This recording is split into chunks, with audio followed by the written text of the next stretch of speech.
In today's video, I'm going to teach you how to record bank deposits in QuickBooks Online. Recording deposits correctly is really important because it keeps your bank balance, your income, and your reports accurate.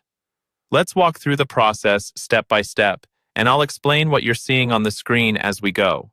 First, you'll start by creating a new deposit. From your QuickBooks Online dashboard, look toward the top of the screen for the plus New button. Go ahead and click that. A menu will appear with several categories. Under the section labeled Other, choose Bank Deposit. This is what opens the deposit form where you'll put everything together. At the top of the bank deposit screen, you'll choose the account and the date. In the account dropdown, select the bank account where the money is actually going, such as your checking account. Take a moment to double-check this because choosing the wrong bank account is a common mistake. Next, enter the date of the deposit. This should match the date on your actual bank deposit slip or the date the bank shows the money as deposited. Accurate dates will make it much easier to reconcile your bank statements later. Now let's add the transactions that belong in this deposit. In the main section, QuickBooks shows a list of payments and sales receipts that are currently sitting in undeposited funds. These are amounts you've already recorded as received but haven't yet grouped into a bank deposit. Select the checkboxes next to each payment that was included in this particular deposit.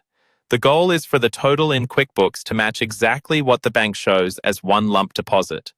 If you have extra money in this deposit that isn't from a customer payment, like a tax refund, an owner contribution, or interest income, scroll down to the section called Add Funds to this deposit.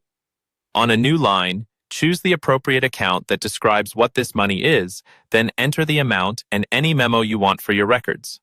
If your deposit includes merchant or processing fees, you can record those here as well. Add a new line, select the expense account you use for merchant fees, and enter the fee as a negative amount. This reduces the total deposit so that QuickBooks reflects the net amount that actually hit your bank. Once everything looks correct and the total matches your bank deposit, choose Save and Close if you're done, or Save and New if you want to enter another deposit. QuickBooks will now record this deposit and you'll be able to see it in the register for that bank account.